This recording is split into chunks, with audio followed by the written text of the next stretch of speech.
I'm back. So I turned the stream back on, and then I went to go grab my food. So, anyways, yeah, I had to restart my whole computer. I don't know what happened, but the reason I didn't notice. Welcome back to Appy and Wiffle Waffle, by the way. The reason I didn't notice, first off, Appy's original message that says fresh fart in the beginning of the stream, that was not there earlier. I never saw that one. And it told me on my screen originally, it said welcome to the chat room. And then it was it? Appy sent something. Was it? I can hear you just fine. Then welcome to the chat room. Anyway, I was messing around with stream. I was trying to plug in my iPad into my monitor, which didn't work, by the way. And then I was asking about whether or not something was okay with stream. And then Appy said, I can hear you fine. Which is why it didn't tick me off that... Or it didn't tip me off that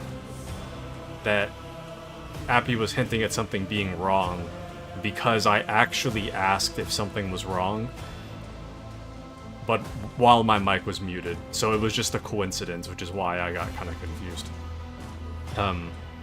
Anyways, but yeah, I didn't notice the kappa was sarcastic. Also, my model's kind of stuttering today. Very strange. My computer's been acting weird today. I don't know why. It's been acting weird before stream started, too. Hold on. I'm gonna unplug this.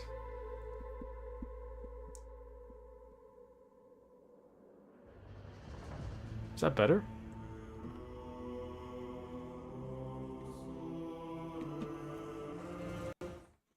Oh, today is not a good day on stream. Hold on. Oops. Nope. Wrong one. Today's a mess, man. Wiffle Waffle says the Twitch chat for streamers has been glitchy for some reason. Really? Well, even if it's glitchy on Twitch's side, I don't know why it's glitchy on my side. My VTube studio is wonking out. Like, I couldn't even load it earlier. I had to, like, close it twice, validate that all my files were working, and then only then did it actually work. Hold on. Things are weird today, man. What's happening? Hold on. Oh. Okay, well, you weren't supposed to see the background, but... Is that better?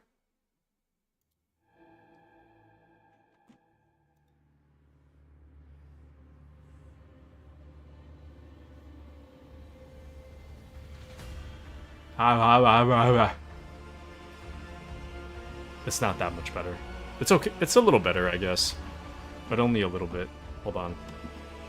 Sorry, I know it's been all over the place. We literally just started. It's all over the place. I don't know what's happening. Anywho. Alright. But, the kappa means negation of the statement. I see. And Wiffle Waffle has been having trouble with seeing follows. Yeah, I don't know. My activity feed has been okay. I don't know what's happening. But how are you, Wiffle Waffle? And how are you, Appy? How has life been treating you both? I hope it has been treating you well. My model is not getting any better. I don't know what's happening, man. Wait. I'm gonna open my task manager. What is happening? I'm not even using everything I got. I'm not even using half my CPU right now. It could be Norton, honestly. Norton has been acting weird lately. Like, Norton was fine, and then, like, recently, it's been like, or, sorry, my Norton expired a while ago. But recently it's been like, oh, hey, did you know that it's expired? Be a shame if you didn't, renew your subscription. Anyway, I had Norton, it came with the computer. It was like, I had like free coverage for a small period. But yeah, Norton itself is like a virus at this point. I need to uninstall it. It's acting crazy. Honestly, my guess is that Norton's trying to scan my computer as we speak, which is why I'm having weird behavior. But Norton has only recently been showing pop-ups. Like, it's been totally fine. After it expired, it was fine. And then now it's just like, oh, did you know it's expired? So yeah, I gotta uninstall that. Anywho, Whiffle Waffle says, I might fall asleep during stream because I got an early appointment for the pups tomorrow. Very nice. That's very exciting. Tell the pups I said hello. And uninstall that garbage. So true. Windows Defender is great. Debatable, but better than Norton, I'd say. And the vet, they are getting the shots. Nice. Very nice. I recently got some blood testing done, and oh boy, do I hate needles. That's real, though. It's good of you to be getting them their shots. Very nice of you. Also, I didn't realize we have to level up. That's rough. But, no, if you need to fall asleep, don't even worry about it. Today's going to be a very chill stream. I think I'm going to be doing a lot of reading today, so perfect thing to fall asleep to. Currently, I'm going to have to read all this as I level up, and I have my dinner. Usually, I've gotten to a point where I don't really read these out loud because there's just too many of them, so I'll probably just quietly do this, this leveling up, and I'll be here reading as I stuff food into my mouth. Hold on.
All right. I'm gonna grab seconds, but I do want to respond to what Appy says here. Today was Dee's last day at work. We were gonna crack open some beers, but I had to leave at 4:30ish. Why'd you have to leave at 4:30, Appy? I did get a text from D. I got a text from him today, surprisingly, telling me that he's quitting. It was very cool, very nice. Glad he remembers me. Man, it's so nice. Just hearing that my wonderful friends are finally leaving that company. It just fills me with so much joy, you know? So, I hate that company. With everything I've got, I hate them.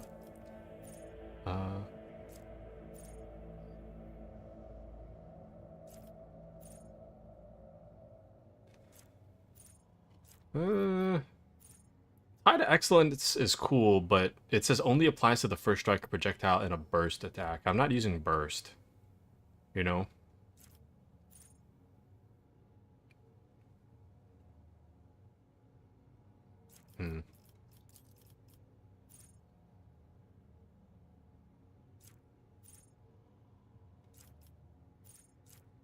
Ooh. The operative suffers minus 8% less, or suffers 8% less damage from enemies. But it's only the operative, which is not super great. Hold on. Meant to say, oh, he had to leave. Okay. I see. Man. That's sad. That's sad. Excuse me. Excuse me. Good grief, man. Man. I do hope that he goes on to much better things, though. I do hope he finds happiness. I'm sure he will, outside of that company.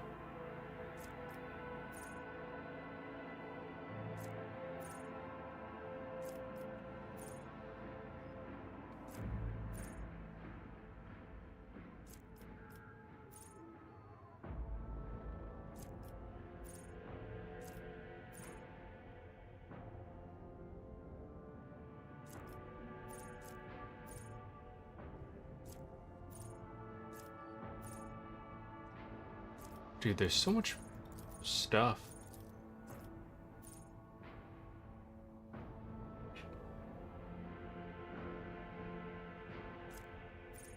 I'm so confused.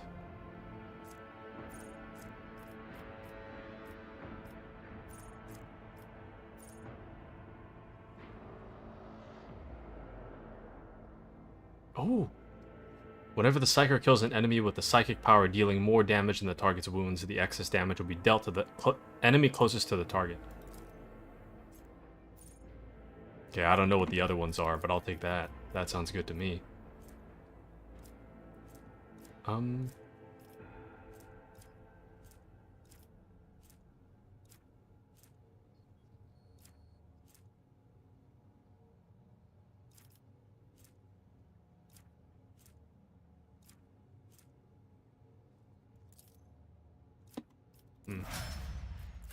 Okay. Welcome back to Crusader. Here, my lord. Wondrous to see you leveling up. How's everyone tonight? Doing well? Doing well? How about yourself? Welcome in. Welcome in. I'm just,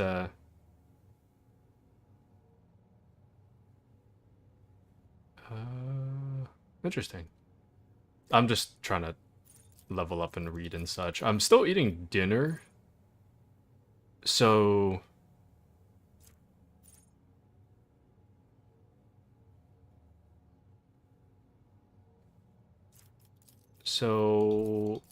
I I'm gonna have another period of silence once I am done leveling up. I'm just stuck reading. Hold on. Immediately spent all AP. Oh.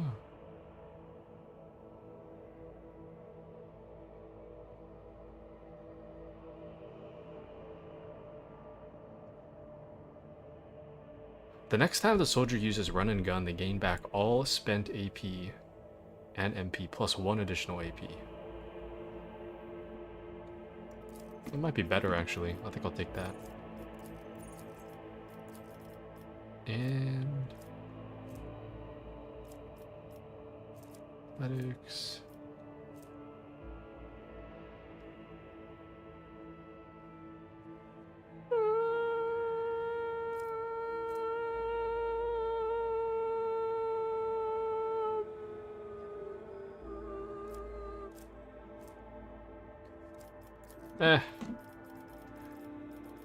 Okay, hold on. I'm gonna be right back. I gotta grab more food, but I'll be right back. Actually, wait, sorry. I don't want to leave you guys with nothing to watch. It was kind of quiet earlier, sorry.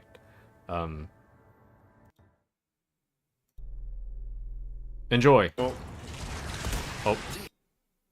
Wait. What? Yeah. Enjoy. I will be right back. I gotta eat, man. Hold on. BRB. Fight.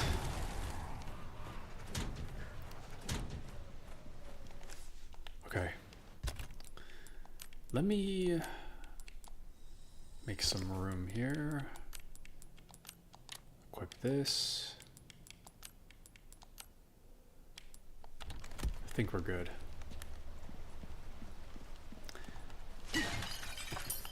Yeah, knowing that there's a fight in here, I probably should have grabbed more stuff, huh? More weapons.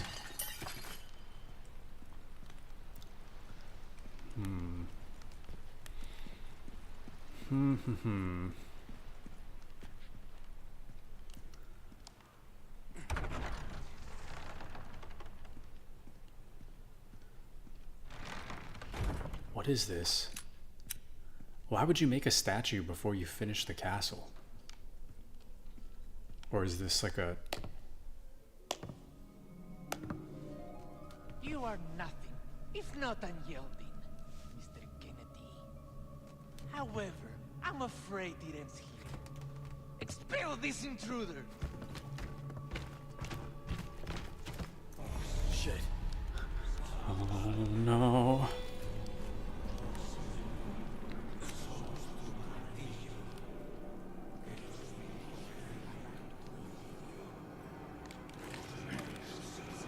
Where's my scope?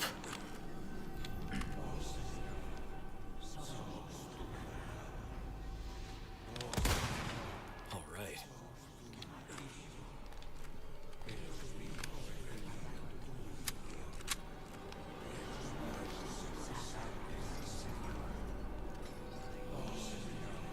I hear them all around me, but I can, like, I only saw one.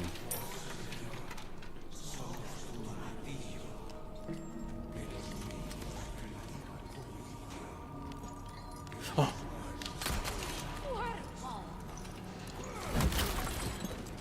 Nice.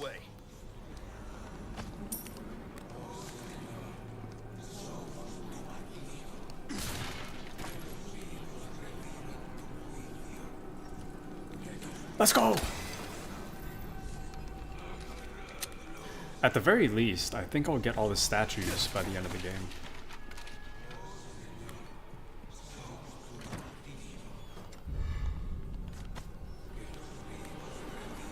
Oh! Got him.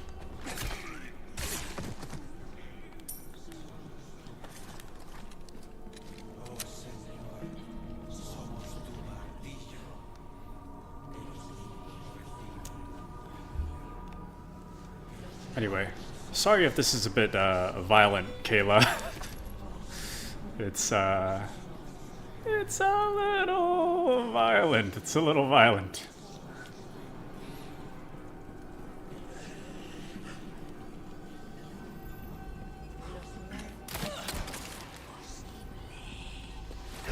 right now, the current games are Resident Evil 4 on Monday to Friday, and Final Fantasy 16. Oh, just listening from afar. No worries then. But yeah, it's pretty chill. I just do like pretty casual stream, casual commentaries Monday to Friday, and on Saturdays we play Final Fantasy 16, which will be tomorrow. So that one's violent too, but it's not like head exploding violent, you know, it's like fantasy violence. So magical knights and all that. Taku lies. I don't do It's that not anymore. as like head exploding as He's this lying. one. He's lying. I don't do that anymore. But yeah, I hope everyone's night is going well. Hold on, I'm almost done eating. Oh yeah, tomorrow is going to be like a long stream, so feel free to join tomorrow if you'd like as well. Oh.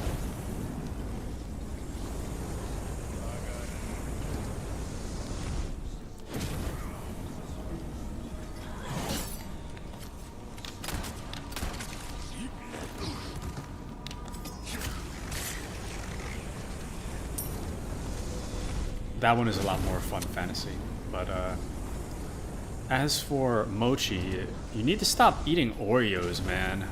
That's the problem. I think the melatonin... Sorry, this is going like way back in the conversation because I'm just kind of like addressing it now, but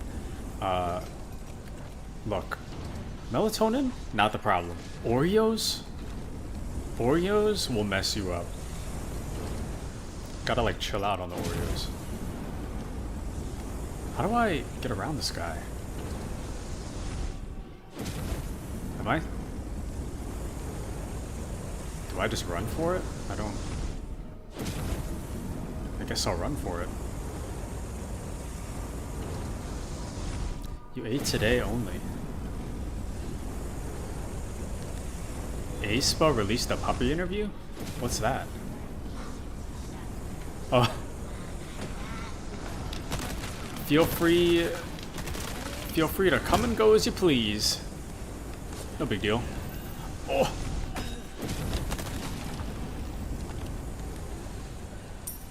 But there's a K-pop group called aespa.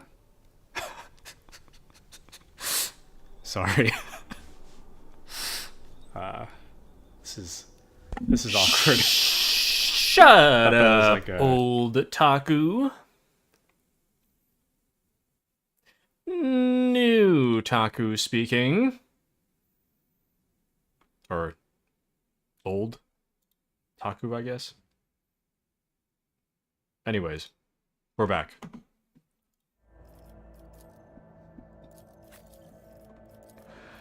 Let's see.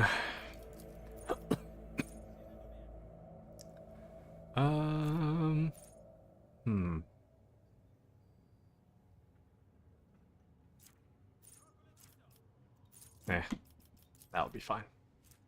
And then fellowship, willpower. Willpower will increase. Can I increase will? Oh, I can't even increase willpower. Damn. That's too bad. Okay. Anywho. Yeah. Yeah, shut up, old Taku. Giving out schedules that aren't accurate anymore. Being so desperate for other people's attention. Crusader says, silence goes to the past. The consequences of your actions are here. You know, those VODs are so old. They're like, I think like a month or a few weeks before Appy showed up. At that point, I didn't tell Appy until like the end of Resident Evil 4. I didn't tell him that I stream. So, yeah, man. Those are old. That was like back in the day. Back in the day, you know?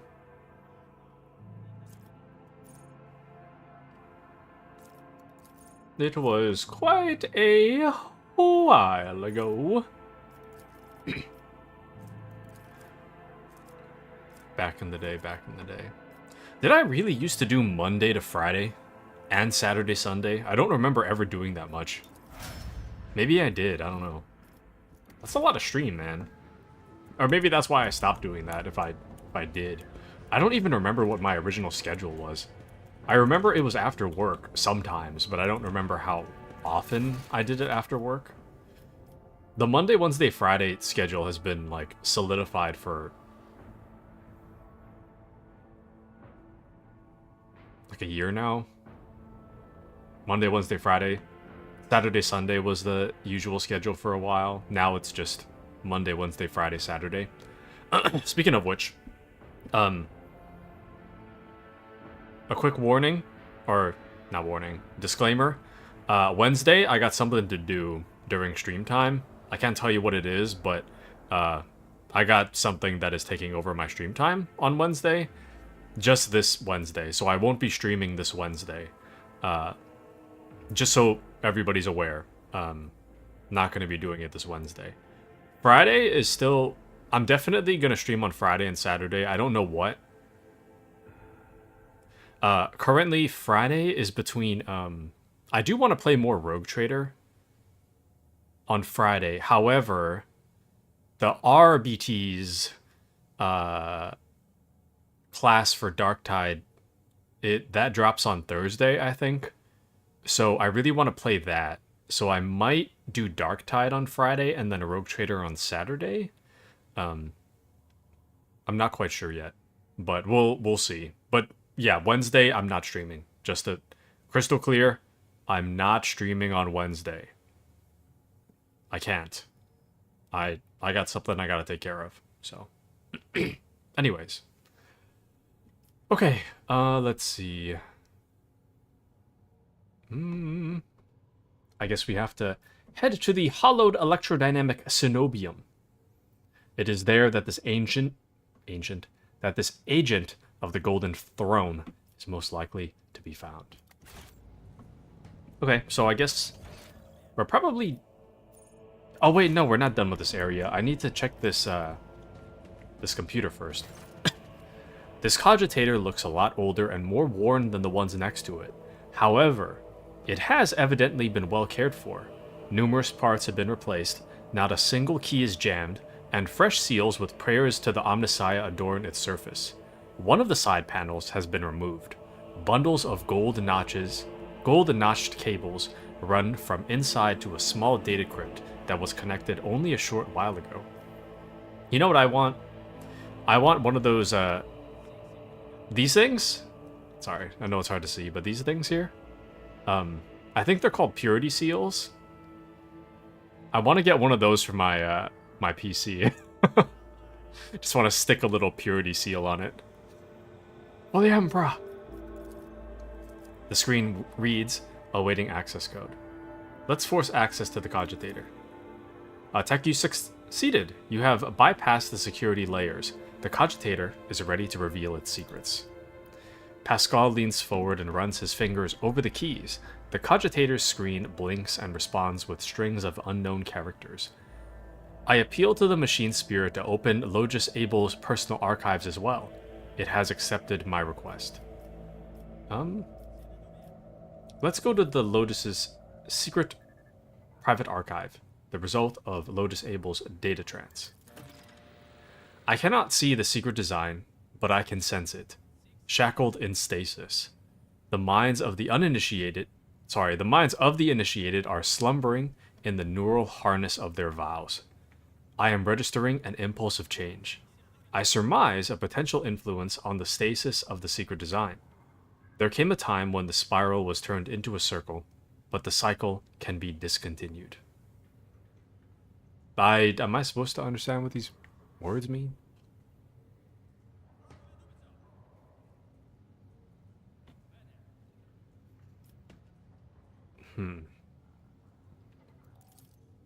The revelation granted by the Omnissiah to Logis Abel in the course of his data meditation has been recorded verbatim. Logis Abel is seeking an audience with the Venerable Dar Impulse 6, who may assist in interpreting the revelation. A request has been sent to the governor's palace for a shuttle flight to the electrodynamic cenobium. a message has also been sent to the Furibundus system. The cycle can be discontinued. I recognize the words. The voice from the Vox is soft and pensive, barely audible over the static noise. I believe I know the intended recipient of the message in the Furibundus system. It was me. Omnissiah, grant me the wisdom to fathom this mystery. Let's go to Sacred Computation 782-5-M. Upon Logus Abels' orders, the archives of every augur station on Rykad Minoris and the 2 primary satellites of Rykad's star have been queried. Said satellites are named Majos Ma'aruf and Zephyra the Keen, after 2 great champions of faith, whose external cogitators were placed inside the satellite's cores after their shells perished. The purpose of the sacred computation requested by the Logus is to uncover the external influence behind the ongoing insurgency.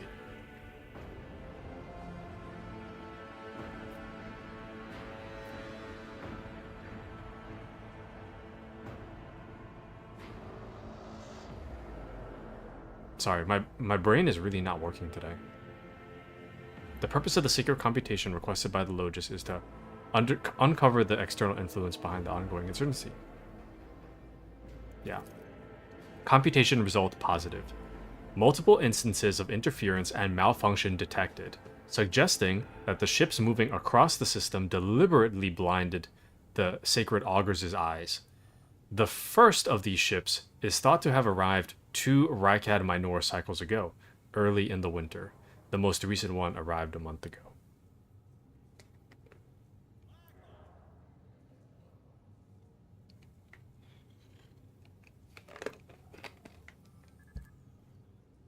And an augur is a sensor technology that allows void ships to scan planets, spot enemies, and obtain various other kinds of crucial data at great distances.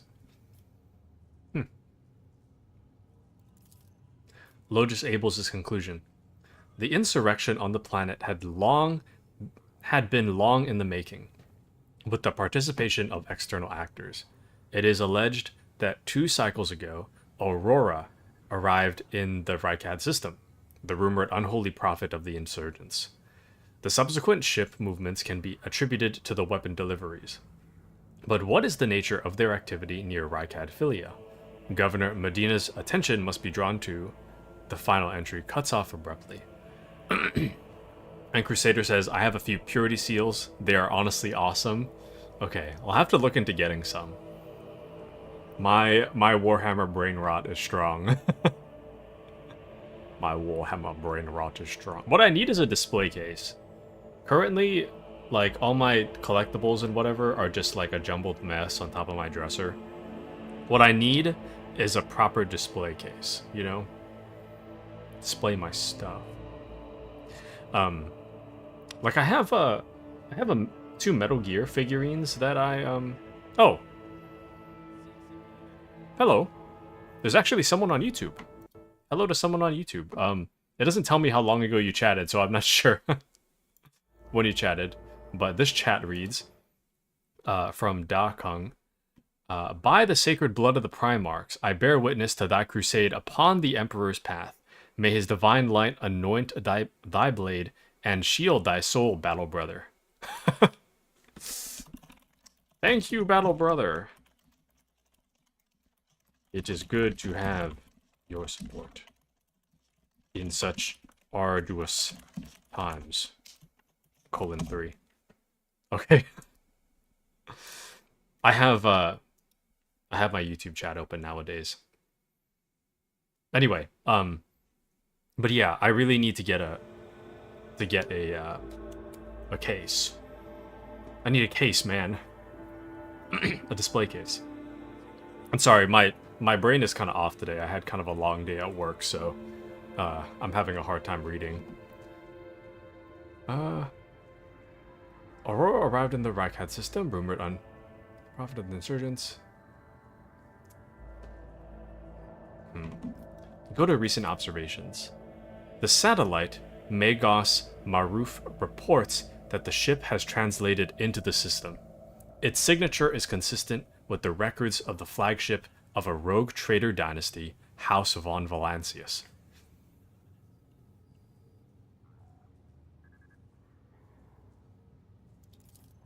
The satellite Zephyra the Keen reports that a ship drifting nearby has hurriedly sped away.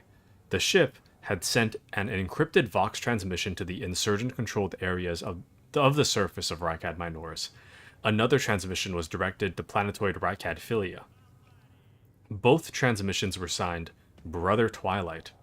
Their contents could not be decrypted.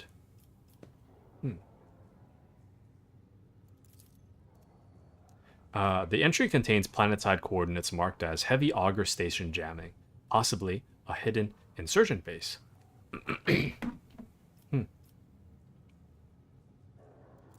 Okay. I hope that I understand enough. I think we handled everything that is here. So I think... Keyword is I think. I think we're supposed to... Oh yeah, we can head back to the void ship from here. Good. Perfect. Just what I wanted. Permission to report, Lord Captain. Over the past few days, I received several messages from different decks complaining about anomalous behaviors in the ship's cogitators and servitors. The machine spirits are restless and rebellious, and no tech litany or ritual of pacification can rid them of this obstinacy. Wait, sorry, wrong word. Obstinacy. The tech priests can deal with the vessel systems, but the servitors, they make errors in their task, disobey orders, change the assigned rituals, or sometimes just downright freeze as if in a trance.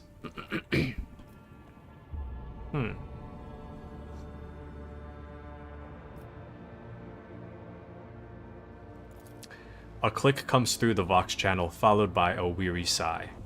Captain, occurrences such as these are caused by errors in cogitator calculations, or have some other sensible explanation.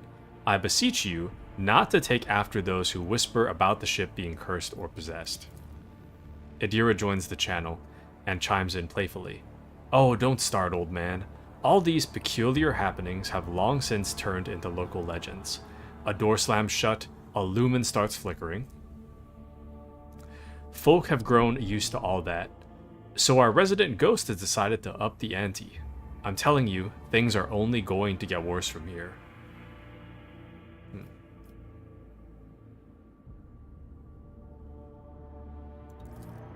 The Technomats inspected the servitors and concluded they pose no danger. According to the servants of the Omnissiah, such behavior is caused either by the echoes of minds not completely eliminated, or by manifestations of the machine spirit's will. Nevertheless, the faulty servitors make the crew's tasks considerably more difficult, and the High Factorum Janris Danrock would like to discuss how he should deal with the defective property. He is awaiting your audience on the bridge. I'll be waiting for you on the beach. Okay. And it's good you have Pascal for this. So true. I'm just waiting for him to say his own name so that I know how to pronounce it. Pasquale. Pascal. Tomato, tomato. You know? But it is good we have him along. I am glad we have him along. He should be waiting for us on the bridge, but I don't see him just yet. Oh.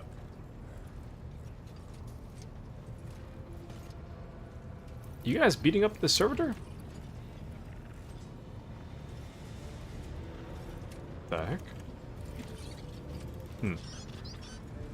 And you think the first way I said it is correct? Pascal? Okay. I'll try to say it that way until I'm informed otherwise. Lord Captain? Lord Captain. Okay, well, not him. You should be waiting for me on the bridge. Is it you? No? I do see servitors here, though. I can talk to this guy.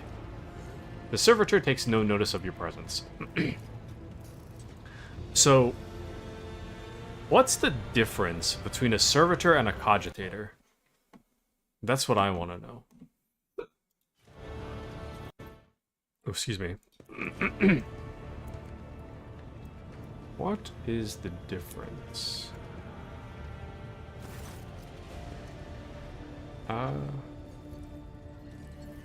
Have the Vox spirits brought you anything interesting lately? Forgive me, Captain, I have no information that would be of interest to you at this moment. Dang. Bridge Technomat. I thought there was somebody waiting for me on the bridge, but I don't see anyone. Oh. There he is. The Omnissiah knows all, comprehends all. Pascal, shrouded in his crimson robe, greets you with a soft voice synthesized by the Vox system. The Macandendrites growing out of the tech priest's back swivel in your direction, as if examining you with curiosity. Crusader says servitors are mobile versions. Cogitators are usually tied into some computer system to do calculations. Okay, so... But servitors are... Like, they're human, right? Like, to an extent. Aren't they like a human brain in a robot body or something? And cogitators are... Are cogitators human brains as well? Or are they just purely... purely mechanical? And they are both originally human, yes. Okay, thank you. Because as I understand, the Imperium of Man had used robots in the past, but the robots are susceptible to, like, corruption or something like that. So to avoid the robots turning on humans, the humans implant machines with human brains to avoid the corruption or something like that.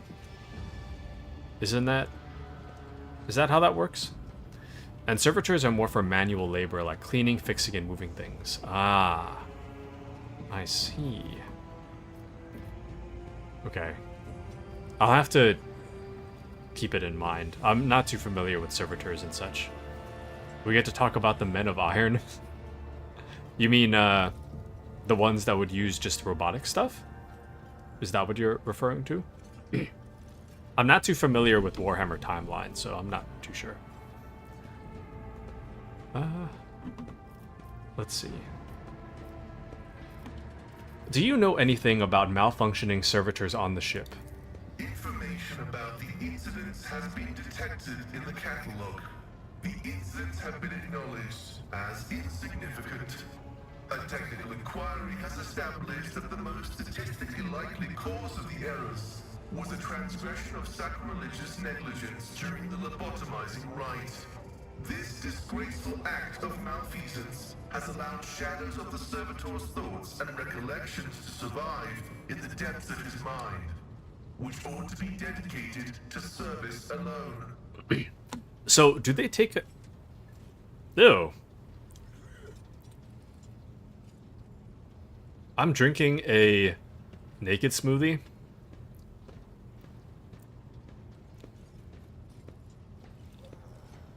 That, like, aftertaste, it kind of tastes like how a porta potty smells. Is there something weird about this? Ugh. Anyways. And keep playing. I shall consult the scrolls. Thank you, Crusader. Thank you, thank you. So it seems like the servitors undergo a lobotomy so that they have no recollection of old thoughts, I guess. As a ship's engine seer, I accept the results of the technical inquiry. As a learned servant of the Omnissiah, I question its findings. The patterns of the malfunctions form a more complex picture than can be discerned by those of lower ranks. For this reason, its instructions have been issued across the ship to report any new incidents to me personally.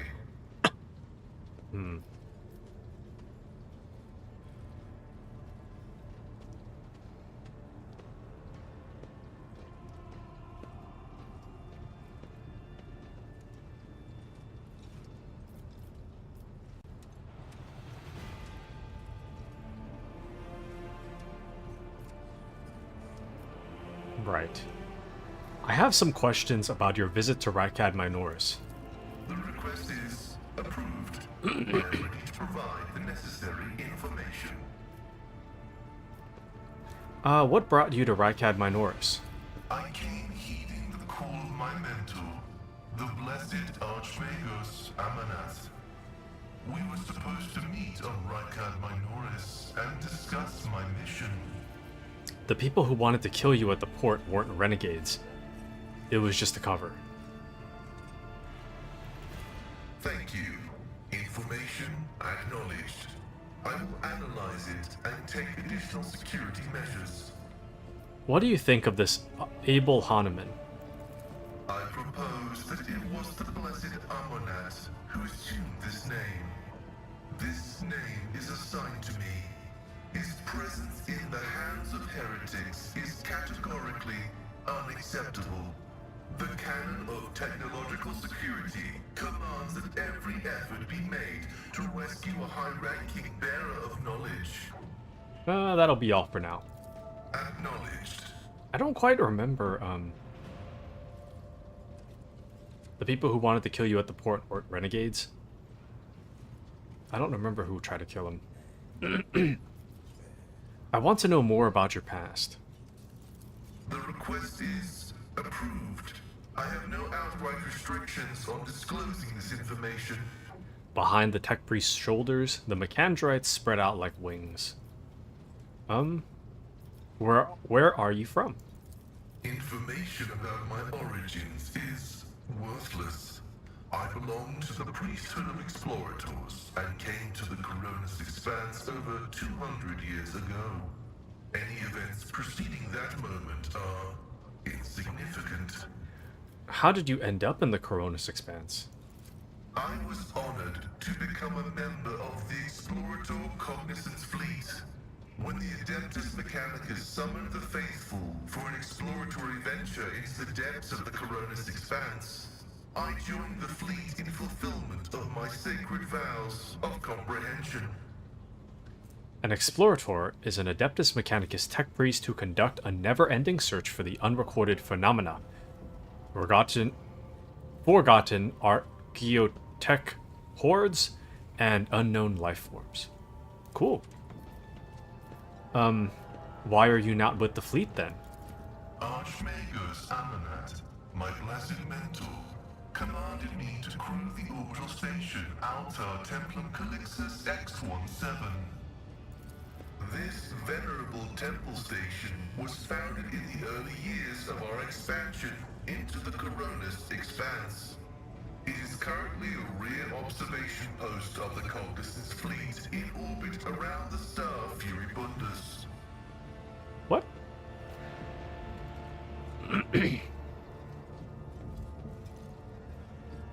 No.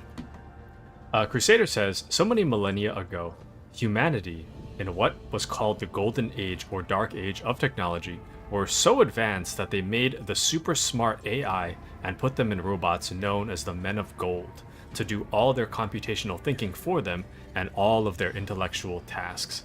The Men of Gold then created the Men of Iron, more AI, to do all the manual labor. Soon after that, the Men of Iron led a grand revolt against humanity and almost wiped us off the history books.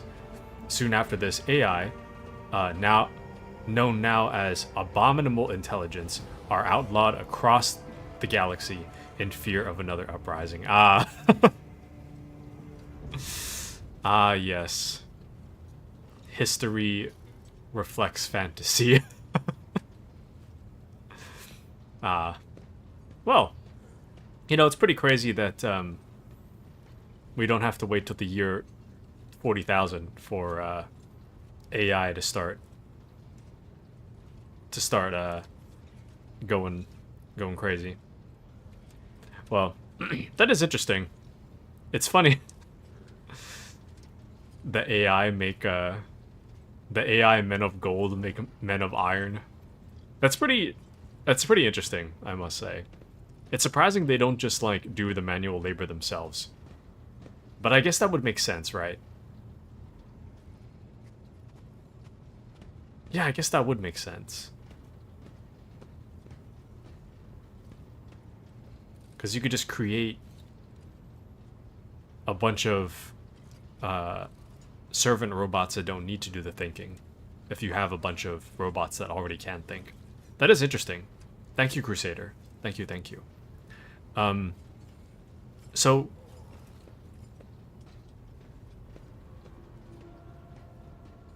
I guess my next question is, do any of the Men of Gold or Men of Iron still exist in this timeline? Have the Men of Gold been like completely wiped out, or are they like a separate faction? Do they still exist? And we still need super smart machines to do a lot of real hard math, but humanity's fear of AI has them forced into this technological rut. I see. I see. I mean, to be fair, if I created a machine that was vastly smarter than myself, I would probably be worried too about it just taking over everything, you know? Especially since humanity in 40k is super speciesist or whatever, very pro-humanity. So I could see why they'd be like anti-AI in that sense. Who are the Explorators? The sacred fraternity of explorers. The cult Mechanica sends us out to the frontiers of the known sectors as researchers and conquerors. We are the warriors of the code, who return to the lost worlds and devote themselves to recovering the lost ancient knowledge.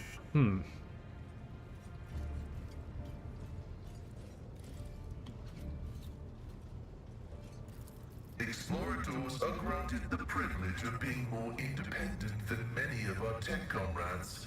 However, it has earned us a reputation as unstable and poorly controlled troublemakers whose unorthodox views are dangerously close to apostasy.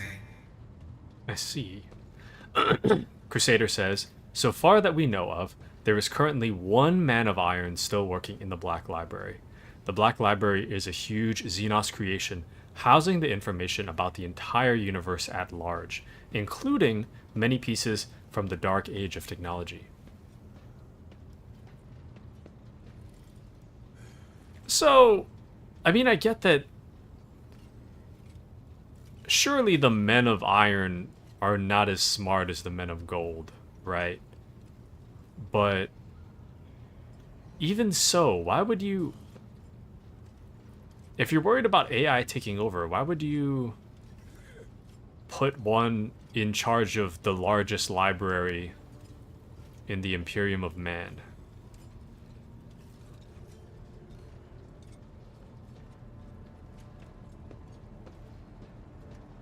Or maybe not largest, but one of the largest, I guess. And the Dark Age of technology was estimated to have happened around the 11th century, 10,000. Ah. Okay. So then what year does Rogue Trader take place? We're closer to 40,000, right? Since that's the name of the game. Or what year would this be? Tell me about your mechandroids. They are my younger brothers and guides on the way to the Omnissiah. Their machine spirits are directly bound to my neocortex and pick up impulses from my subconscious. Sometimes they act ahead of my thoughts, This is how the Omnissiah leads me to comprehension. The voice coming from the Vox synth changes, becoming strangely softer, blooming with low, warm undertones. We can stop there. Acknowledged. Tell me more about the Adeptus Mechanicus. I am honored to belong to the priesthood of Mars, guided by its tenets. We safeguard technology against the impure and the unenlightened. I see. Crusader says, a single man of iron would be able to destroy a whole continent. And forgive my lack of info. Excuse me. This man of iron is contained inside of this library. He doesn't want to leave. And the Black Library is currently lost. Interesting. Very interesting. Warhammer lore is so interesting, man. I wish there was like a series or like a TV series to like really explore all the stories in it. Because a lot of the lore that I get is either from you or from like YouTube videos that explain the lore. So I don't know too much. And Rogue Trader takes place around the year 40,980. Thank you, Crusader. Thank you, thank you. It's almost Warhammer 41k. Why did you mention Mars? That is where the cult of the Omnissiah originated, and where we were granted the first revelations. Many millennia ago, we made an alliance with the Emperor of Terra, and have served the Imperium ever since, paying a tribute to machinery, weapons, and void ships.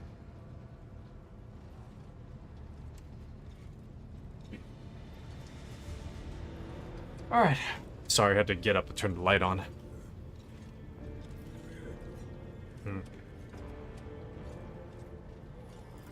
Everything that bears the blessed seal of machinery comes from our hands, and it is we who make sure the operating rituals are performed as they were meant to.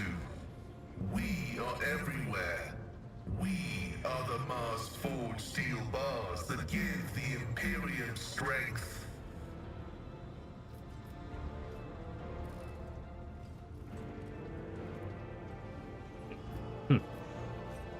And if there was a show, it would contain hundreds of episodes. Ha ha.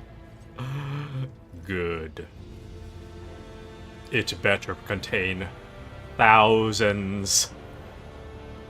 1 million episodes. No. I don't know. I wouldn't mind a Space Marine something. I'm still very much a Space Marine guy. It scratches my Gears of War itch.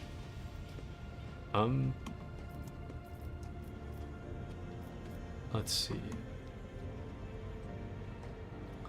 What do you mean you guard it? It's not buried treasure. It's not a secret. It is both a treasure and a secret. Technology is how the divinity of the Omnissiah manifests itself in this world. This is why the uninitiated may only be allowed to touch the most vulgar and mundane of its instances. We, on the other hand, are authorized to use the sacred catechism of maintenance and operation. Although there is another reason to deny lay people the sacrament of knowledge, it can be dangerous. Twisted by renegades, the Omnissiah's wisdom is called heretic, and the exposure to it may corrupt the uninitiated. Another danger is knowledge, strangely interpreted and inscrutably twisted by the minds of Xenos. This bane is called Xenotech. Heretic is a pretty that's a pretty good one. Heretic. I like that. Forbidden heretical technology spawned by the warp and chaos. And a lot of this lore does get confusing. since it's been around since the early 70s, and much of the lore has been redacted and changed to make more sense for the narrative. Ah, I see. Because my understanding is that Games Workshop is the one that's, like, in charge of what's considered canon and not canon, or something like that.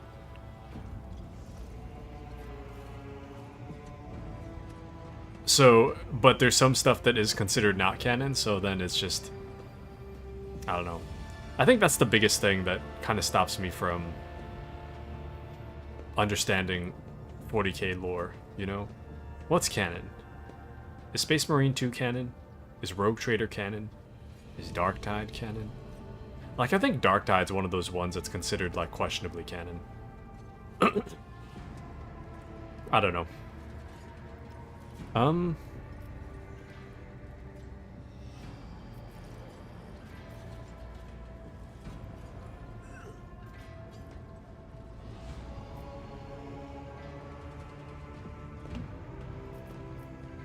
Sacred objects should be touched only by worthy hands. This statement is true. What many consider chains on our way to comprehension is our armor, which we have inherited from our wisdom-blessed predecessors. Do you hold a high position in your fraternity? This electu indicates that I am a Magos, who has mastered the sacraments of many spheres of knowledge, and has the right to conduct services in a forged cathedral. Huh. Pascal exposes his wrist.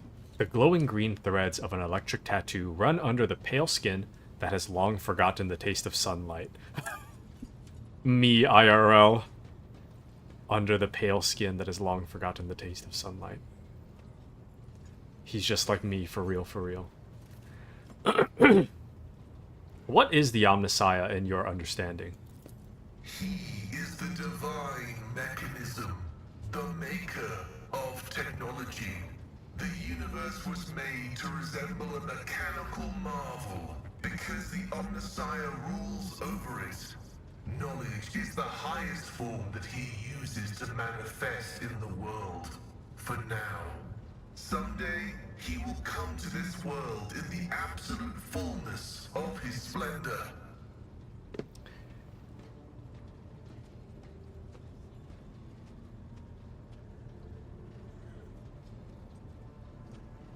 How is this not heresy? Why is the Omnissiah spoken of in this way? If the Emperor is like...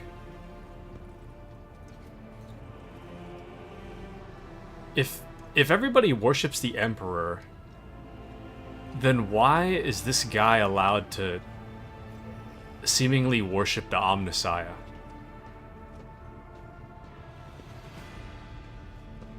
Huh.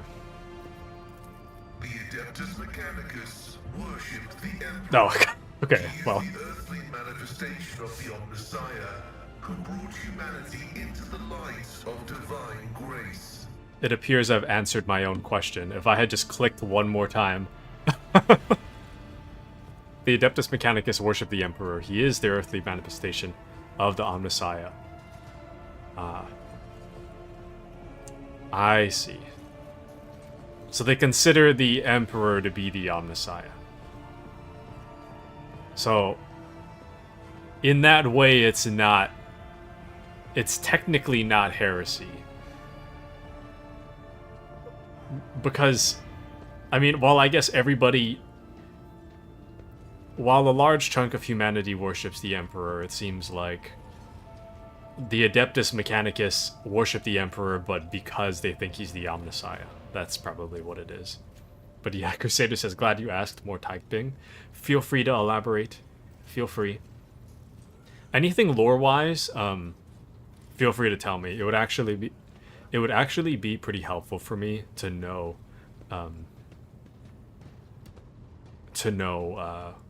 lore-related stuff. Plot-related stuff, I'd rather not know, but if it's relating to lore, it would be very helpful to know. What is behind the Adeptus Mechanicus's enthusiasm for replacing flesh with augmentations?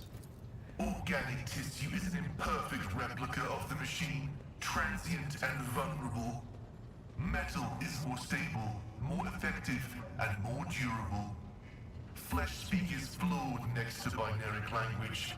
Meat begets weakness, it softens the mind and undermines discipline. But you can replace metal when it wears down. In addition, a machine is a supreme form of knowledge, and by assuming mechanical form, we become closer to the Omnissiah. Ah, However, like all things sacred, our augmentations must not be defiled by the eyes of the ignorant. Which is why we reveal only the crudest of tools, while holier mechanisms remain concealed beneath our crimson robes. what you got under there?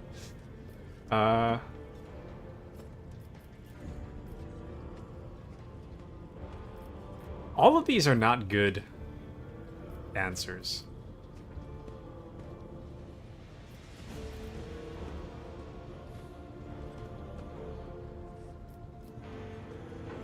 I am curious to see your augmentations is kind of wild.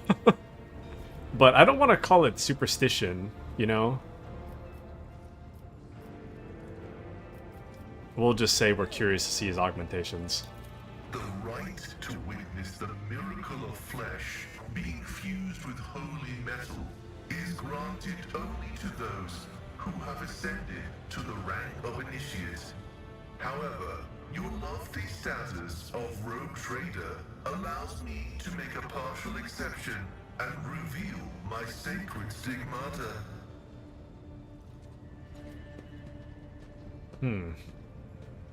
Crusader says, during Big E's crusade, during Emperor's crusade, to reunite humanity and raise them up from their techno-barbarity, he needed some strong manufacturing.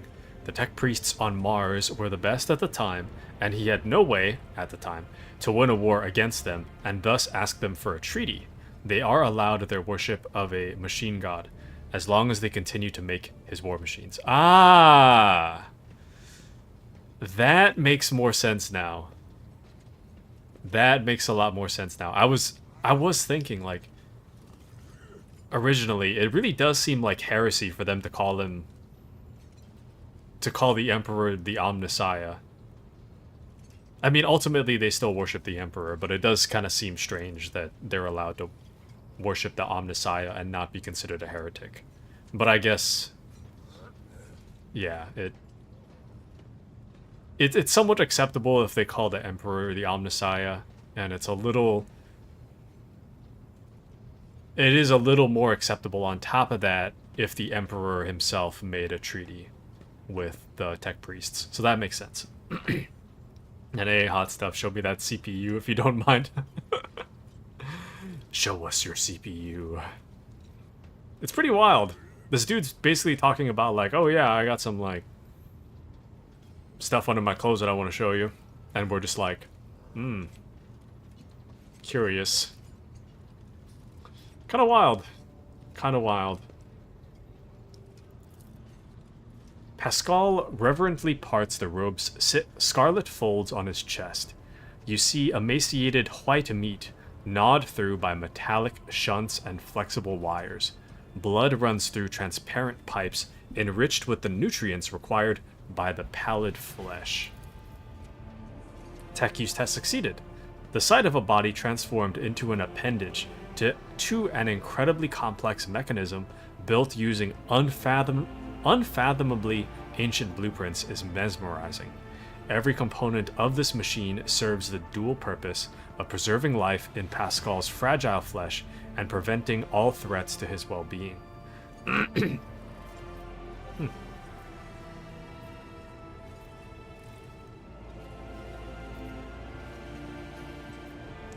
We can be like, ew, gross, you were right to hide. The Omnissiah has been generous to you. His creation is keeping you safe from death. The Omnissiah has been generous to you too. He has granted you understanding. Pascal looks at you with respect.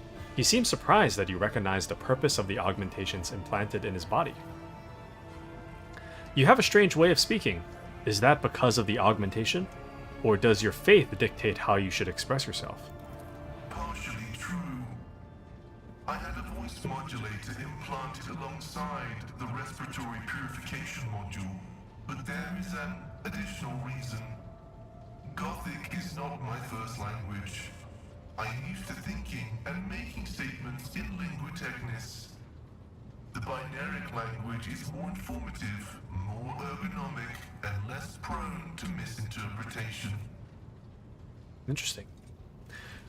Crusader says, and the other reason is because the Emperor did this reuniting after the Men of Iron. And the other reason is because the Emperor did this reuniting after the Men of Iron tried to kill us all.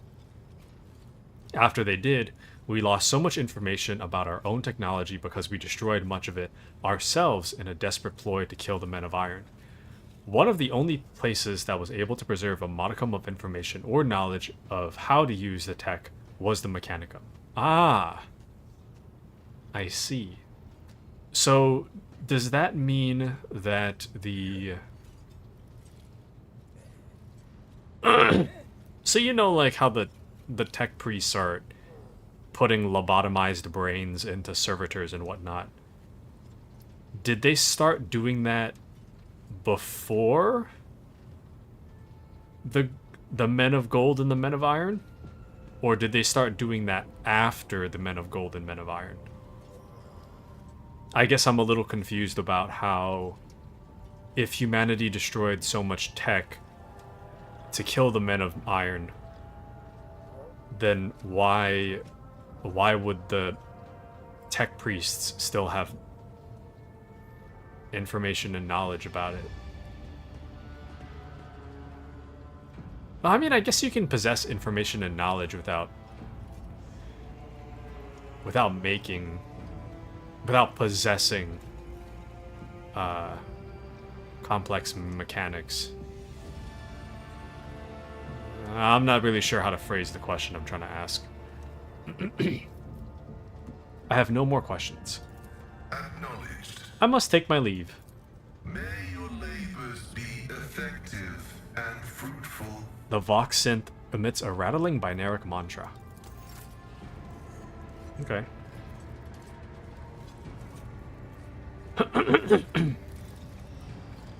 Cool. Let me see.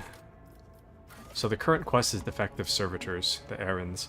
The unusual behavior of the servitors should be discussed with High Factorum Janris Danrock, who is responsible for all assets on board the void ship. So we're looking for Janris Danrock.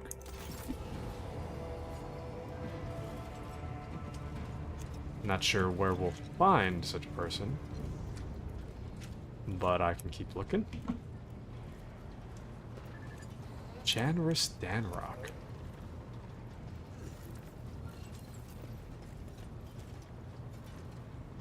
Oh, there he is.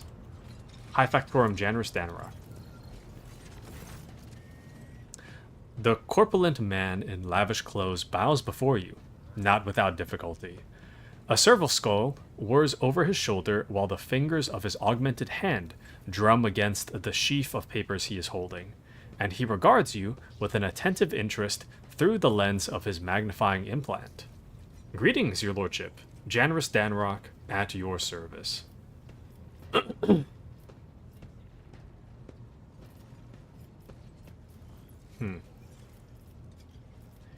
Vigidus informed me about a problem with the servitors. What happened?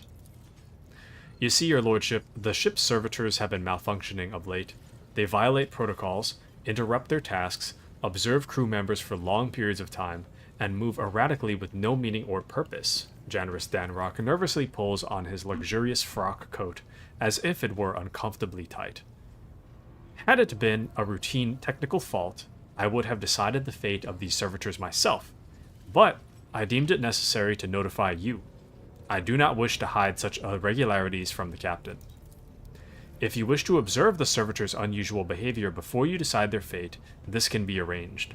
The majority of the defective units have been delivered to one of the storage compartments, pending your decision. Pascal Hahnemann expressed the desire to be present during the inspection should it be carried out. I suppose the expertise of the esteemed Magos may come in handy.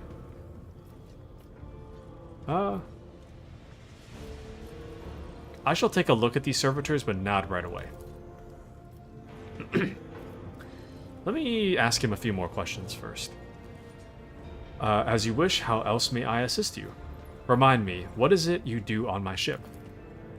As the High Factorum, my duties encompass anything that might enrich you and your protectorate. I see to it that suppliers deliver all shipments on time, that our partners do not weasel out of their promises, and that all servants remember the Emperor's grace can only be earned through toil for the good of the von Valancius dynasty. I also make arrangements to ensure that our hold receives less than thorough inspections by port customs officers, and I find buyers for whatever you wish to sell. Oh. Cool. Very cool. How did you come to serve the von Valancius dynasty? I come from Dargonus, your lordship. I have been a subject of your dynasty since birth, and have always strived to be of use to the great rogue trader. Alas, it was not my fate to be the primary heir of my own family, due to my being 15th in line for the title, so I decided not to stand in the way of those behind me in case they attempted to shorten the waiting list at my expense. Janris lets out an almost kindly chuckle. While my brothers and sisters schemed against one another, I studied the exact sciences and mastered bookkeeping, the greatest art of the Adeptus Administratum. I must admit that the accumulation of wealth, something one can control, is far more exciting than hunting, carousing, and the other traditional amusements of my noble peers. What was it like working with Theodora? Oh, now that's a tricky question, your lordship. Do you ask it of everyone, knowing they risk losing their head should they slip a careless remark about your predecessor? I shall put it thus. Working with Lady Theodora was never boring and always profitable. The Imperium has billions of subjects, but very few do what they love and what they are best suited to. I would say Lady Theodora was one of the fortunate ones. She was a model rogue trader, and she surrounded herself with those who excelled at and loved their work. Hers was a rare talent indeed. I wish to know what you think of your fellow crew members. Keeping tabs on your subordinates, a wise move. Tell me who interests you, and I'll endeavor to be as honest as possible. Janris's eyes light up. He is obviously eager to speak his mind. Tell me what you think of Seneschal Abelard Vizarian. Lady Theodora managed to do what even the Imperial Navy could not. Teach Master Vizarian to carry out orders that he fundamentally disagrees with. I do not know what method she used, but the result is impressive. Having said that, there is something else you need to know, Captain. Your Seneschal is capable of being something far greater than a mere conduit for your will. He possessed the cunning and experience to run the Protectorate passively whenever Lady Theodora was away, and that really is saying something.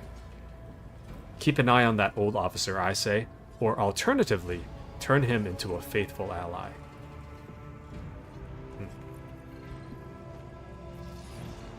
I'd like to hear your opinion of VTuber, the former Master of Whispers. I hope I never see him set foot aboard this vessel again, not even as a servitor. Although, he would be able to do at least some good that way. Someone has to clean the latrines after all. The Factorum's bloated face grows stern. He gave us all quite a fright on that ill-fated day, Captain. And still, to speak candidly, I never enjoyed VTuber's company. But I believed him to be a man who knew how to do his job. Respectfully, I was mistaken. It turned out he lacked the most important quality for a Master of Whispers, unwavering loyalty to the rogue trader. And his failing came to light in the most deplorable manner. What do you have to say about Voxmaster Vigidus Tolman? Ah yes, the Voidborn. You know, in my family, we used such creatures as quarry whenever we went hunting. Mutants are the bane of humanity, an unseen tumor that threatens to end us all. But I digress.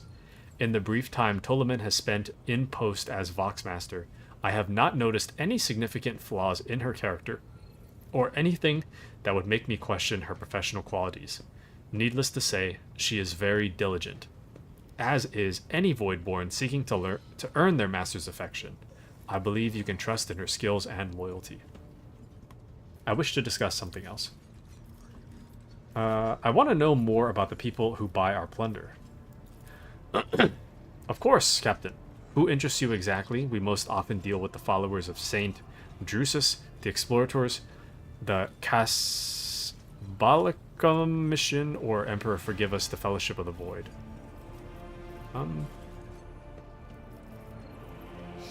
What do the followers of Saint Drusus acquire from us? The Drusians still hope to bring the Coronis Expanse into the warm embrace of the faith. The Drusians still hope to bring the Coronis Expanse into the warm embrace of the faith, just as their flock hopes to receive the aid of the Drusian missionaries. Each crate of food, shipment of clothes, or box of medicine marked with your seal is a sign the rogue trader himself believes in the sect's future success. Reverend Hieronymus is the first among the Drusians and is most often seen in Footfall's Grand Atrium. A gloomy fellow, but some almost believe him to be a saint. Crusader says, so after the cybernetic revolt the Men of Iron did, Mars was thrown into an almost medieval dark age, but with guns and spaceships. Over time, there were only a small number of people who lived with the knowledge to repair or create any of the now almost magical tech. I see.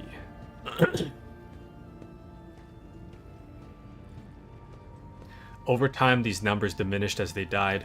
In their desperation to preserve the important information, like how to run the AC and how to fix my car, they would try to import cybernetic augmentation into themselves so they could live longer with this info and not have to use any AI or save it. Those that were successful with these augmentations would be worshipped as priests, thus their namesake. Ah! I see. Thank you, Crusader. Thank you, thank you. That does make a little more sense now. Does make a little more sense. But yes, thank you, thank you. Early Warhammer lore is quite interesting, isn't it?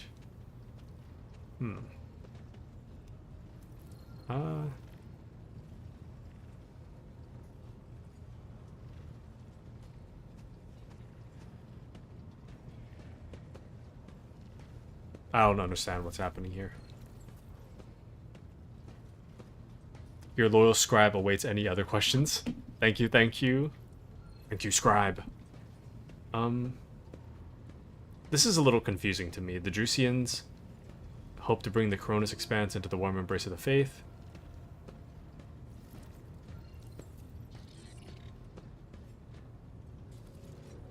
I think it's just like for some reason, after work, my brain functioning is hit or miss. Today it's miss.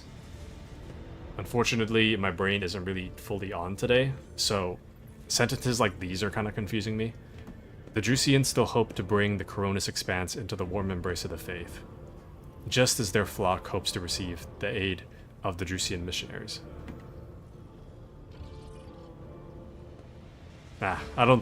This probably doesn't really matter, so it's fine. I'll just move on. Tell me more about the Explorators. Members of the Explorator Cognizance Fleet, which has been roaming the Coronis Expanse for a good while now. Omnissiah knows what they are hoping to find, but their acolytes regularly show up on inhabited worlds seeking bits of sacred knowledge, tracking down mechanical relics, and sniffing out Xeno artifacts, if truth be told. Supposedly, they want to save the ignorant rabble from corruption. A tech priest named Opticon22 does business with us on the fleet's behalf. He can be found at the docks on Footfall. I am interested in the Casbalica mission. Masters of the cold trade, immoral criminals, and notorious crooks to the last man. The mission is but one branch of this mafia gang that has taken root in the Calixus sector. You can do business with them as long as you take the necessary precautions. They are led by Vladimir Tukara, who recently appointed himself Liege of Footfall. And of course, he is a trusted ally of rogue trader Winterscale, but he will not refuse you another of the Emperor's anointed. If you wish to talk to Vladimir, look for him in the Liege's palace on Footfall. Okay, we haven't been to Footfall yet. And Crusader says, I believe the Drusians are a specific branch of the religious community in the Imperium. Ah, okay. Ecclesiarchy. Not how you spell it. Autocorrect is broken. No, I understand. Ecclesiarchy. Ecclesiarchy.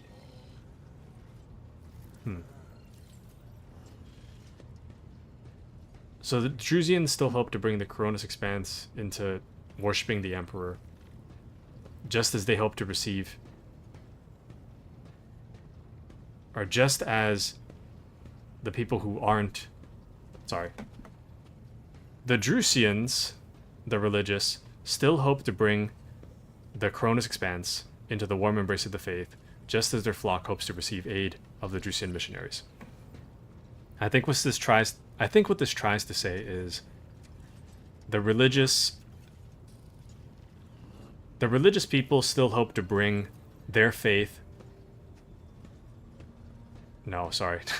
The religious people still hope to bring the people into their faith. The religious people still hope to bring the people of Coronis into their faith, just as those people want to receive the aid of the missionaries. There we go. It makes more sense to me now. And I need some water. My throat has been like coated this whole time after dinner and just this smoothie. It feels really weird to speak. So I'm gonna be right back. I'm gonna grab a quick water, but I'll be right back. Give me just a moment.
Dang it, man.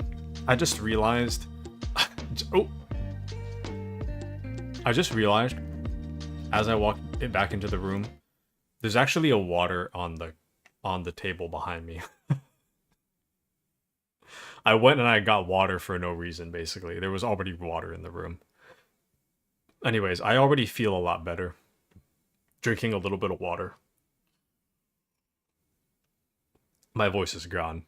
But I also got handed a slice of cake when I was out there. Haha! For Father's Day. So, I got cake. Anywho, so Crusader says, for more info, the Rogue Trader is originally a tabletop RPG you can play like D&D. I am currently reading some of the core rulebooks to find more lore. Ah, thank you, thank you. And Drusus is the holy saint that discovered the Cronus Expanse, and the Drusians are the specific sect that worshipped his sainthood, after the Emperor, of course. Ah, I see. Thank you, thank you. But yeah, it was a little mistake that I forgot the water. Whoops. Well, that water is from last night, so it's kind of old anyways, so... Anyways, let's get back to it.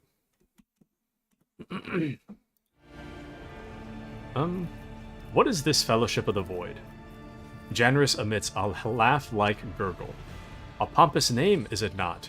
In truth, they are a gang of pirates who are forever squabbling over loot and territory. However, some of their little flotillas need supplies, or can take awkward cargo off our hands without asking questions. Of course, there is always a risk that these scoundrels will change their mind and attempt to board us instead, but so far our macro cannons have managed to keep them in line. They say Ryza Calvaria speaks on the Fellowship's behalf.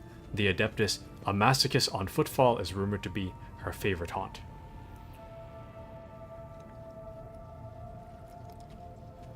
I think this this conversation makes it seem like we're going to go to footfall, so I feel like this conversation would be better had after we go to footfall, so I have some context for what we're talking about.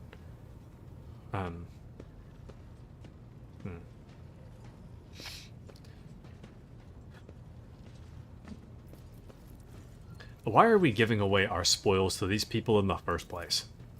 To profit from them, of course.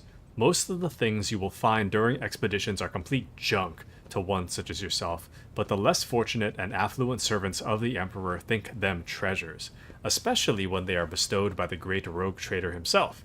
Drusian fanatics and pirate cutthroats, Casabalica dealers and explorators, none will refuse our help in these dark and trying times. And there may come a time when we shall be the ones requiring aid, and it would be beneficial to have allies willing to provide it. I suggest we change the subject. I would like to replace the portrait of the late Theodora in my chambers. Hang my portrait instead. Let's do it. Janus bows obsequiously. It will be done, your lordship. I wish to bolster my retinue with skilled fighters. Rest assured, there are people of the most outstanding talents among the thousands of your crew. I will contact the overseers at once.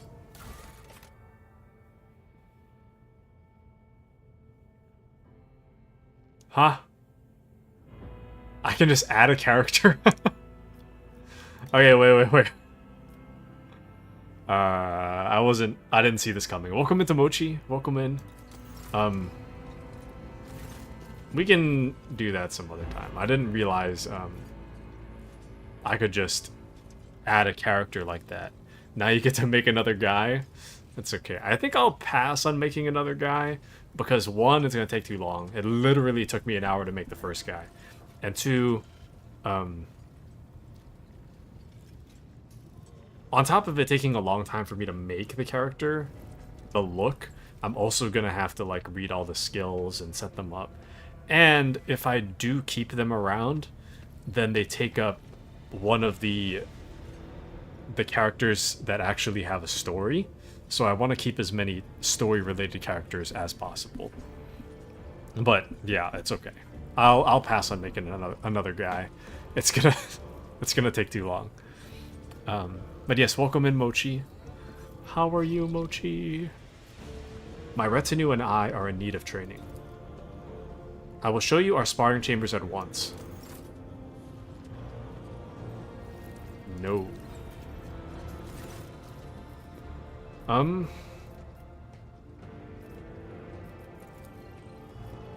Okay, let's go see Pascal first to see if he has anything to say. No. Okay. Let's just go inspect the servitors. I thought maybe we could consult Pascal before we head down there, but it doesn't seem that way, so. Okay. Mochi says, I'm tired, bro. My labs are killing me. You'll be alright. Relax. You'll be alright.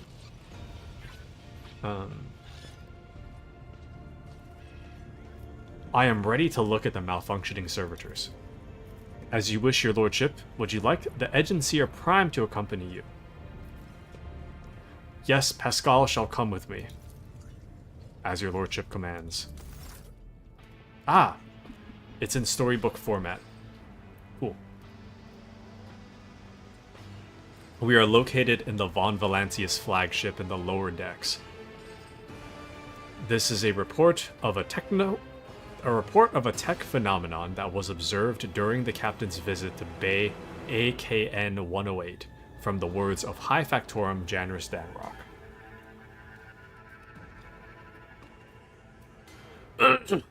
I got a 75% on my last skills practical.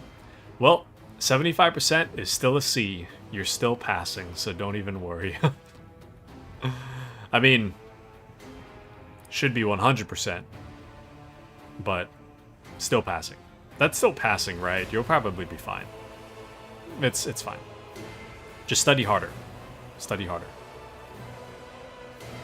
When his lordship arrived at the scene, he found the servitors in the same position that they assumed after they had been corralled into the bay, all standing in a long spiraling line and facing the center of their strange formation.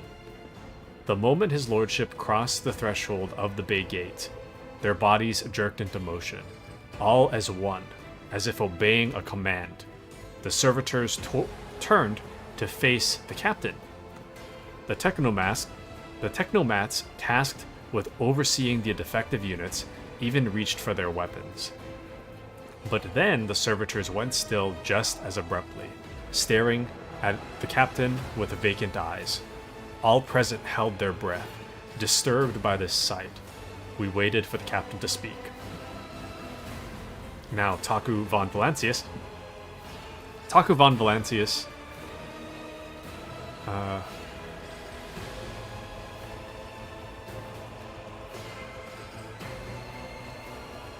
gestured for his Agenseer Prime to study the servitors. The Agenseer Prime slowly waded into the motionless ranks of the servitors, peering into their faces and checking their readings. There was no haste in Pascal's actions. With mesmerizing diligence, he inspected every single unit in his path, and binaric prayers were his companions in this investigation. The examination confirmed the technomat's initial hypothesis. The servitors' souls, or rather, the souls of the people they once were, had awakened. Not yet fully conscious of their past and present, these half-machines could nonetheless feel primitive emotions and sensations such as fear and pain. This undesirable consequence of shoddily performed lobotomy is most rarely observed, and yet, for some unknown reason, it had occurred in every single one of the servitors gathered in the bay.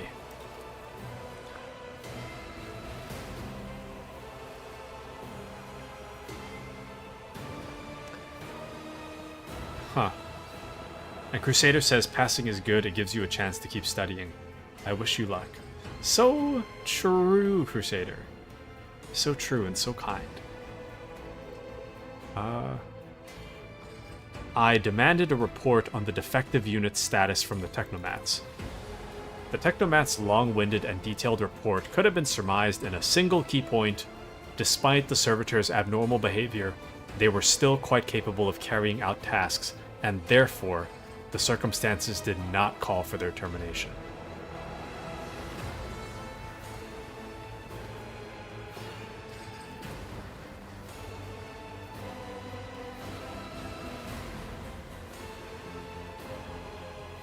I don't know what to do here. So here's what I'm thinking. So it's proved that the servitors, based on Pascal's analysis, the servitors have regained some level of consciousness, but they're not fully conscious yet. Apparently, they can still perform tasks, so they don't necessarily need to be demolished by any means. Now, the next question becomes, why did this happen? And that is what I want to know. The problem is that it says I could order that one of the servitors be disassembled and components investigated. I don't know how conscious all the servitors are, so I don't want them to see me take one of them away and investigate their components.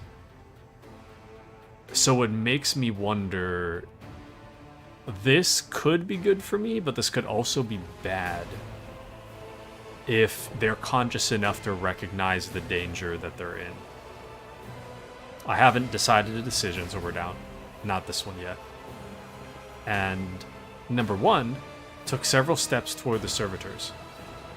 This might be okay because I have high perception, I think. High perception and high tech. So if I did step towards them, I might get a skill check that tells me more information about what I see. You know? But Crusader says, the human soul is a real thing in 40k. One of the steps of making servitors is to remove or suppress the soul. When done incorrectly, this can happen. Ah! I see. That's interesting. I thought it was just a lobotomy, that they would always have the soul in the body. I guess in my mind, having a soul would prevent you from getting... Never mind. I was going to say corrupted, but I'm thinking of AI. Here's what I'm going to do. I'm going to take a few steps towards the servitors. If I die, it is what it is. But I want to see if there's a hidden skill check to find out more with my own eyes. Immediately... Sorry, I took a step towards the servitors. Immediately, the servitors, each and every one of them, stepped towards the captain in perfect unison. They mimicked his movements with frightening precision. The rogue trader halted in place and, after a moment's thought, waved his hand, and the servitors, just as synchronously, repeated that gesture as well. When the captain turned quizzically to the technomats, so did the servitors, as if mocking him. Whatever the captain did, be it an incline of the head, a wave of a hand, or a step to the side, the defective units repeated it without a moment's delay or hesitation, like grotesque marionettes controlled by an unseen puppeteer. We observed this mime unfold in distressed bafflement for nearly a minute, until the servitors finally came to a stop. Not sensing any threat from them, the rogue trader approached with confidence. The captain...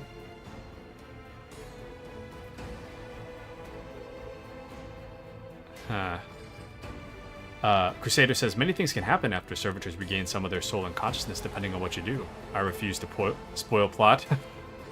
Okay, I think... It says not sensing any threat from them. But just because we don't sense threat doesn't mean that there is none, you know?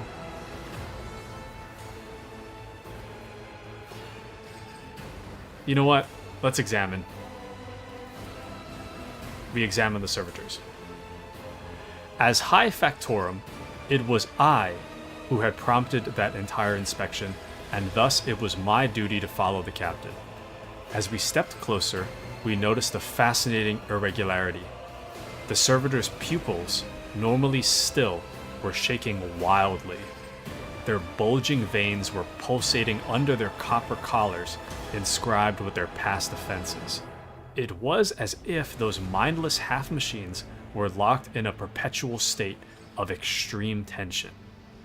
A visibly shaken technomat behind us proposed that the human souls had awakened within the servitors' bodies after a long slumber deep within their lobotomized brains.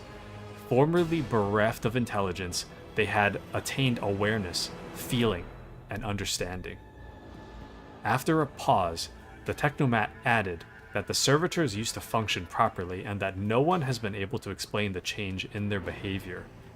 His gaze still trained on the motionless but animate half machines, half people.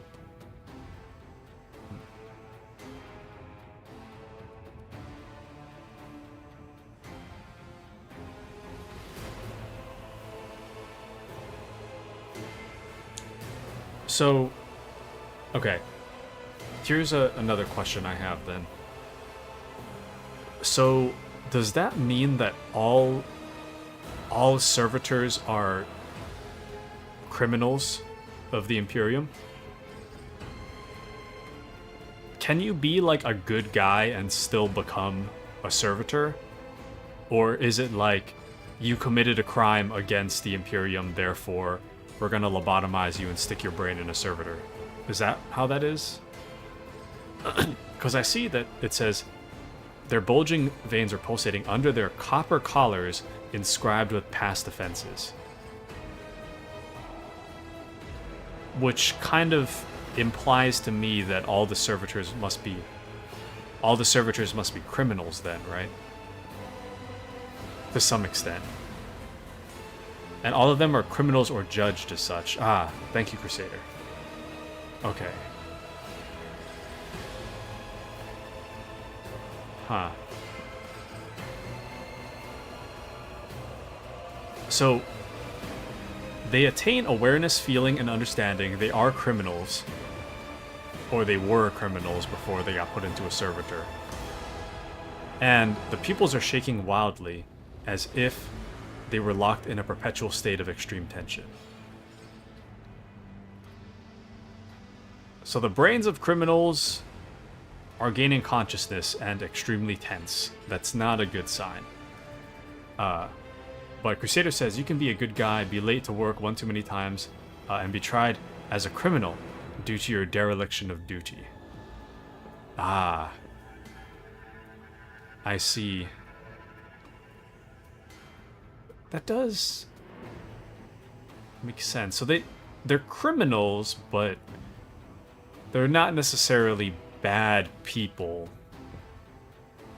But they are criminals in the sense of not following by the laws of the Imperium. And the pupils and the synchronization of movement has only now just happened. They didn't act like this before. Right.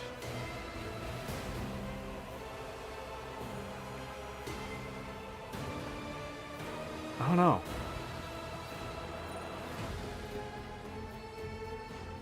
Let's step away from the servitors.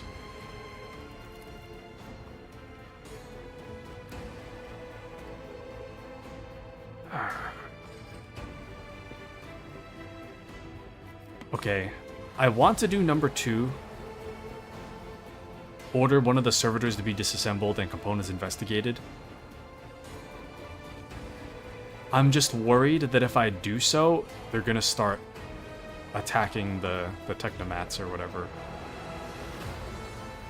Currently,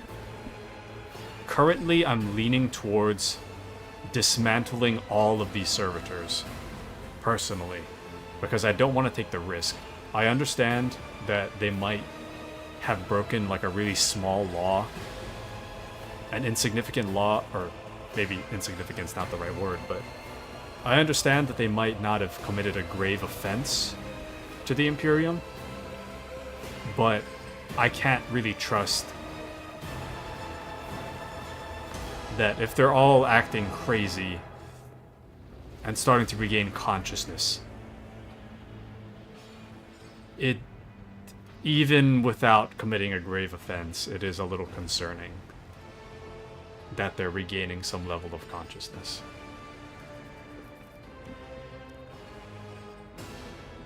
Okay, I just want to see what happens if I order one of the servitors to be disassembled. I'm just going to order it. Taku ordered that one of the servitors be disassembled and its components investigated. A group of technomats hurried to act upon the captain's command. The servitor's mechanical parts separated with clicks, snaps, and hisses. The sutures between its wrinkled, pale flesh and its augments were laid disgustingly bare. We watched the technomats do their work and could see every centimeter of the servitor's stiff muscles abounding with valves and cavities pierced by countless cords and tubes. The disassembly and analysis complete, the technomats concurred the unit was in working order. Nothing in the dissected body that lay before us could provide any insight into the reason behind the defects. I should make note of one more thing. At that moment, all of us present discovered that not just the eyes, but the hands and head of some of the servitors were now shaking too. It was as if the mechanized servants were overcome with some primordial terror. See, this is what I was worried about. I had a feeling that they would be conscious enough to be afraid of me taking one of them apart. I kind of did see this coming.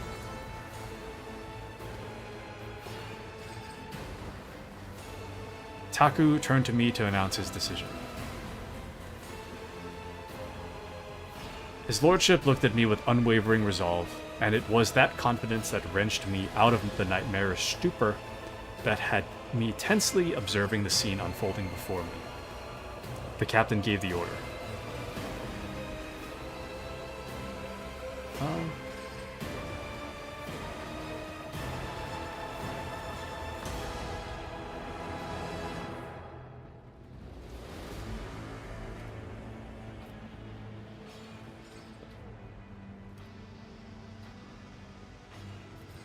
Okay.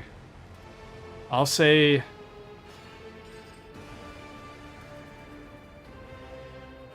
dispose of the servitors so that their human souls may be released from torment.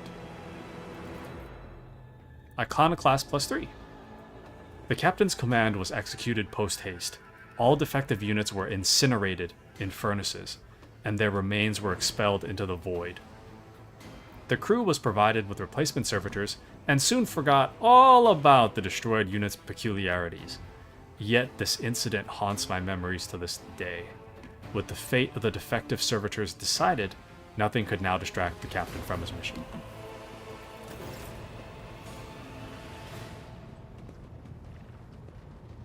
A part of me thinks that I should have just kept them just to see what chaos unfolded. But at the same time, if I'm were to play as myself, I personally would have... What the? I haven't seen an NPC approach me like that before. I personally would have got rid of all the servitors because I could not trust that the servitors would not turn on me eventually, you know? So, I'm going to stick with that decision. I'm going to pull the same rule as Baldur's Gate. The rule for Baldur's Gate was, even if I make an intentional choice and it backfires, I'm going to keep it. I'm going to try to keep that rule for Rogue Trader as well. It's a rule that I liked for Baldur's Gate, so I'm going to keep it for Rogue Trader. So yeah, if I accidentally pick something and it blows up in my face, it's accidental. I can overwrite that. But if I intentionally choose to do something and it screws up, then we're going to keep it, regardless of whether it screws my playthrough. That way there's going to be some real consequence to my choices. let's see about the captain's quarters. I wonder if they changed my portrait yet. Have you changed the portrait to be of me? The Taku von Valancius? Or did you keep it as... what's her face? Von Valancius. I don't know where the hell it is. I could have sworn it was in here somewhere. And Crusader says, who am I to declare the traitor's actions? So... oh, yes! Got my portrait. Nice. But yeah. Who are you to question my actions? I am the rogue traitor. No one is to question my actions whatsoever. I'm the rogue traitor.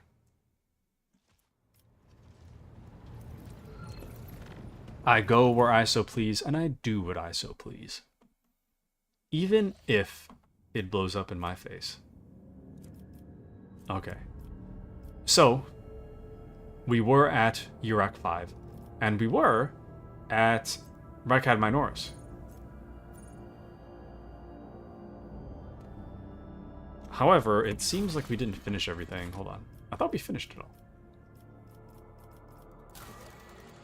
So we need to go to the electrodynamic cenobium. I thought this was a different planet. Yeah, everything here is electrodynamic cenobium. Which we didn't... yeah, cenobium. We could go to Rykad Minoris for more crew. Yeah, okay. Oh, points of interest, starport, bunker, or electrodynamic cenobium. I see. Okay. What is bunker?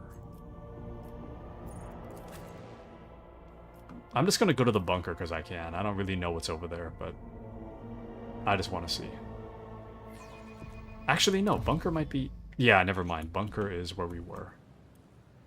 Whoopsie. Okay. Nope, wait. Okay. I almost screwed up. I pressed the wrong thing, but it's fine. Okay. I'm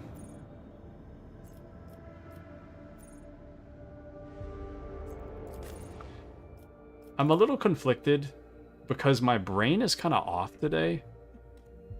So I am a little bit worried about getting too into the weeds of Rogue Trader. We'll cover the landing area, your lordship. Glory to the Von Valancius dynasty. Okay, I'm a little bit worried about getting too far into Rogue Trader because what happens today, my brain will probably remember most of the important stuff, but I want to remember all of it. And since we're like 30 minutes from normal stream end time, I'm kind of just like, I could get locked into a dialogue that I might not remember. Anyway, let me do this first. Increase allies resolve by 4. If the target is under voice of command, they will start next turn with 1 additional action point. Yep, I'm taking that. Yep. I am taking that one. Absolutely.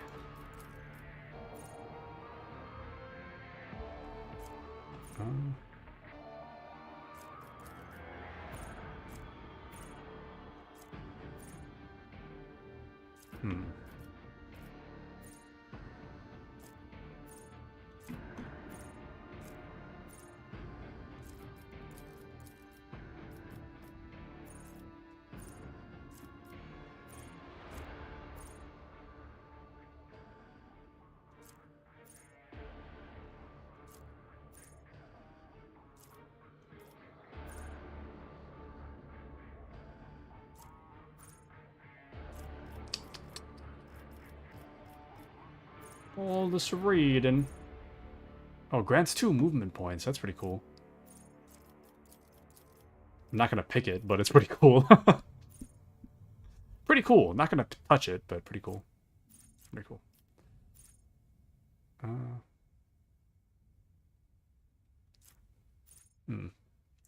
Crusader says, it is completely understandable if you want to end early. Lots, and I mean lots, of lore was discussed today. There is much to ponder. So true, Crusader. So true. I just feel bad since I'm not streaming on Wednesday. You know, I'm like, I gotta do something, but...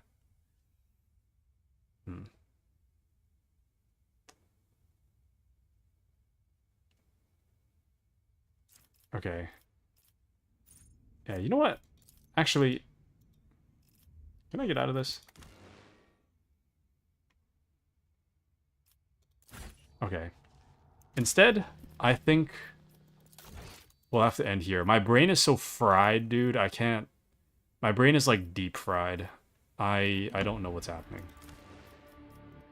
I think this will be better understood the next time I play. So, but yeah, do what you gotta do. I also have cake over here that I gotta eat. So, and especially today's Monday, so true. So true. But thank you guys. Super big thank you for you guys joining me today. Thank you, Appy, Crusader, Mochi, Wiffle Waffle. Thank you. And I don't know if that Da Kung guy is still here. There was a guy on YouTube, actually. He only said one thing, but I think he might have dipped. But that's okay. Thank you guys so much for joining me today for Rogue Trader. I really appreciate you guys coming to hang out. As a quick reminder for this week's schedule, I'm not going to stream on Wednesday.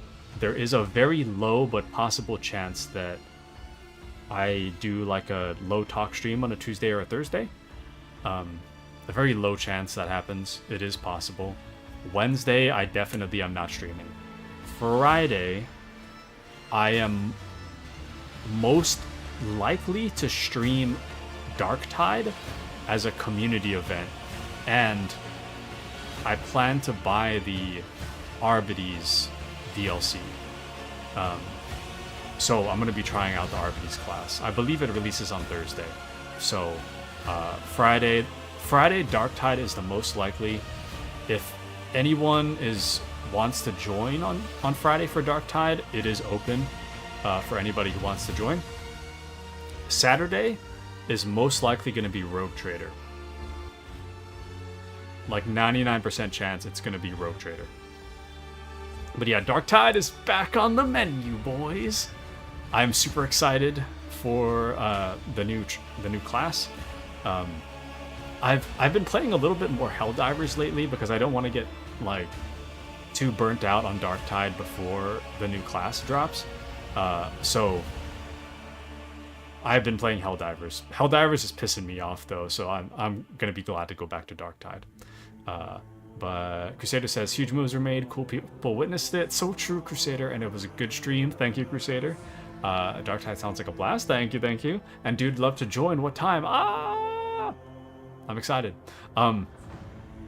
Take the current time. Oh, hold on, there's a bot. Okay. Take the current time and subtract 2 hours and 28 minutes. That is when we'll start on Friday. Current time minus 2.5 hours. Yeah. So 9 p.m. PST. Yep. That's when we'll get started. But yeah, I'm really excited for the new class. You're more than welcome to join. More than welcome. But yeah, Darktide is back on the menu. Time to start creaming. Well, fellas, it's been real.